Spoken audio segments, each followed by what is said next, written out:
Alexia. Teach was like, Alexia, I think it's time for you to follow me. I went into the hall with him. He closed the door behind us. Teachers had done this stuff with me before. It was like, no big deal. I didn't even give Teach a chance. They're being so mean to me, I blurted out. They won't let me do anything. Jessica thinks, like, she's the boss. But this is where Teach was different again. Wrong, he said. Stop. But he put both hands up. Just stop, he said. I was quiet. He looked right at me. You're lying, and I don't like liars, he said. You're being mean, and I don't like mean people. I felt real tears coming. I didn't want to cry, not for real. I squeezed my teeth together and scrunched my eyes. I held my purse hard with both hands. You're acting like the meanest girl I've ever seen, he said. I couldn't help it. The tears came. I was really upset. I looked down at the floor. I'm not being unreasonable, Lexi. I was like, yes, you are, but I didn't say anything.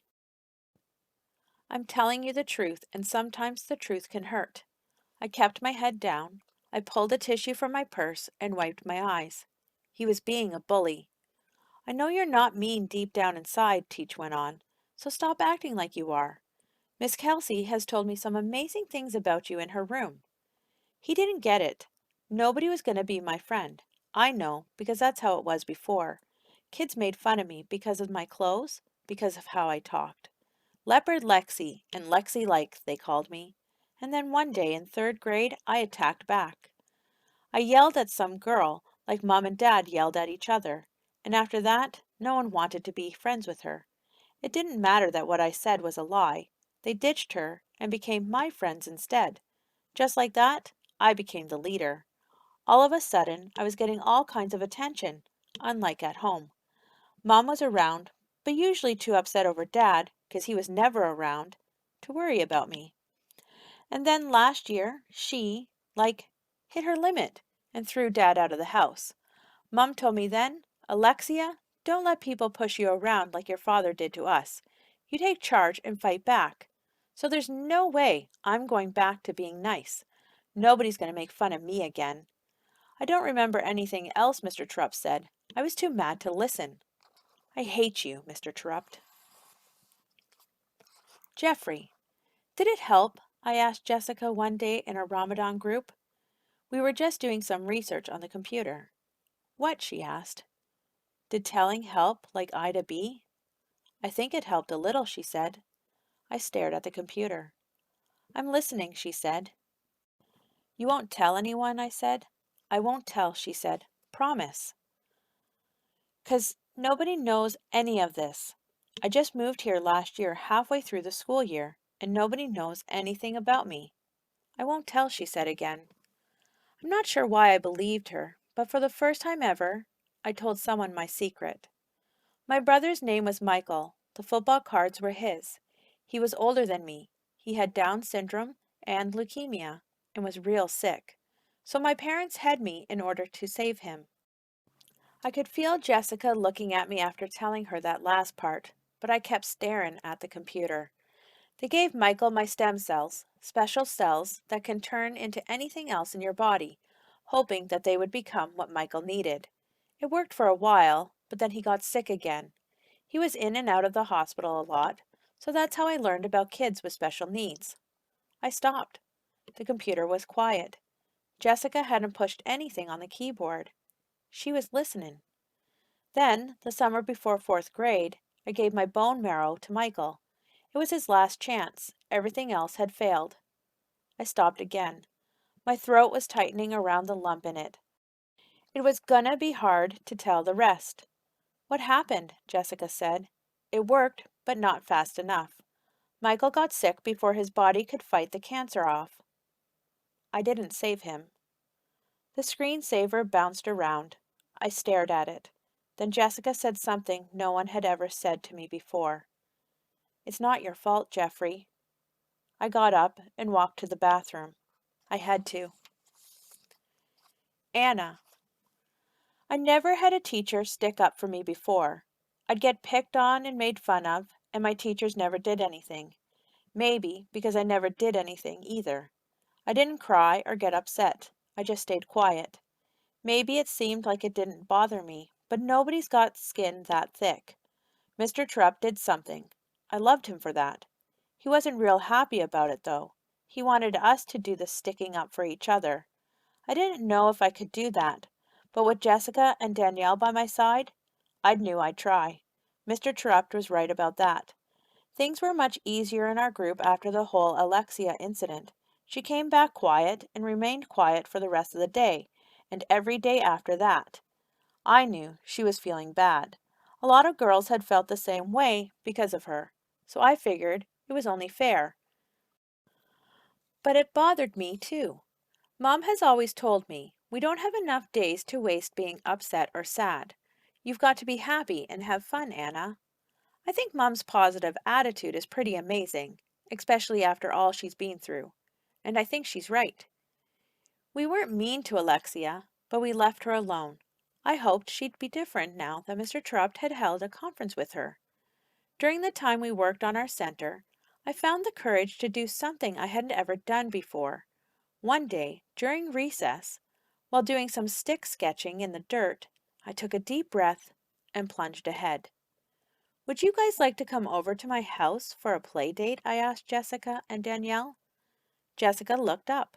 I'd love to, she said. She glanced at Danielle, who kept her head down and continued sketching. Danielle's really good at drawing, so I thought maybe she just wanted to finish her sketch. Snap! Her stick broke in half. But I'll need to check with my mom first, Jessica added. Me too, Danielle said, but she still didn't look up. Let me ask my mom. You don't have to come over if you don't want to, I said to Danielle. No, I want to, she said, looking right at me this time. I believed her. Then she looked away. But I need to get permission. The recess whistle blew. Danielle had drawn 3 girls holding hands in the dirt. I smiled. They both wanted to come over. I just hoped their mother said yes. Danielle. The holiday centers turned out great. It was a lot of hard work, especially with Alexia in our group. But Mr. Terupt took care of her. She wasn't the same after that. She became real quiet, which helped us get our center put together smoothly. Jessica and Jeffrey completed the trivia game. They came up with really great questions. Luke loved playing it when he visited our holiday. He said he learned a lot from it, which Mr. Terupt was happy to hear.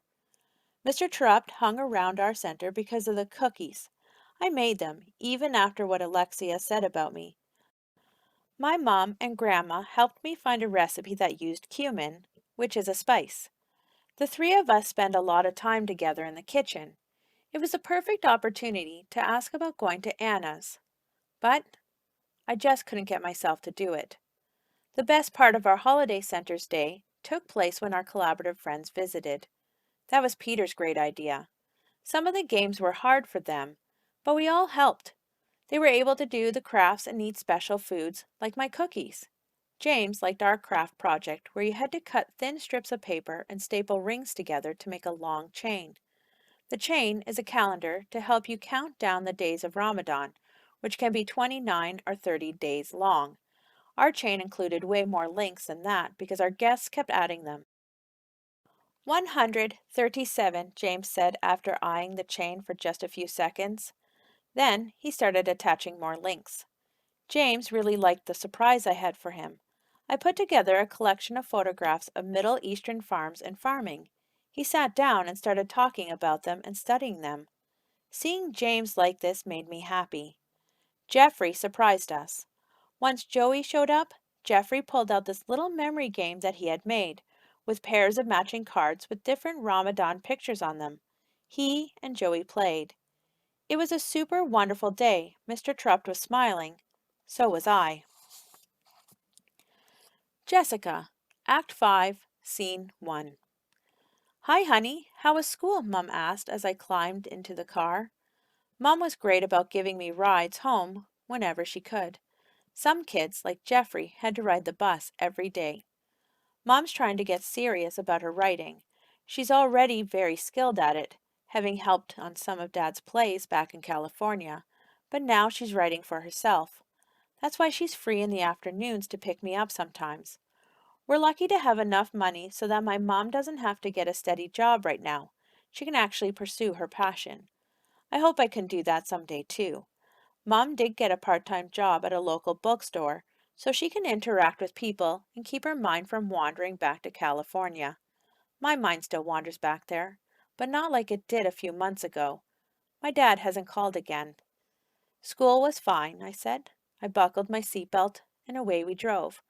Mom, you've heard me talk about Anna and Danielle, right? Yes. Is something wrong? Mom stepped on the brakes harder than usual and we jerked to a halt at the stop sign. I shook my head. Nothing's wrong, I said. I looked my way. Coast is clear. Mom eased off the brakes. Anna asked Danielle and me over to her house. That's great, Jessica, Mom said. Yes, but I know Danielle won't be going. How do you know that? I filled my mom in on what I knew about Anna's mother, and I explained why Danielle's mother wouldn't allow Danielle to associate with the likes of Anna. Mom turned right onto our road. Well, I'm not going to say no just because Anna's mother made a mistake once. We pulled into our driveway and Mom put the car in park. If Danielle is a nice girl, I bet her mother is too, Mom said. But we'll make up our own minds about what kind of person Anna's mother really is. Dad made a mistake. You didn't want to give him another chance, I said. Your father didn't want another chance, Mom said. He made that clear before we left. She paused. The divorce papers came today. I sat all quiet. Mom's bluntness really zapped me. I'm sorry, honey, Mom said. I'm sure your father will call soon. I shrugged. You don't need to lie to make me feel better. Okay, you're right, she sighed. I've always been honest and upfront with you. Another sigh. I don't know if he'll call.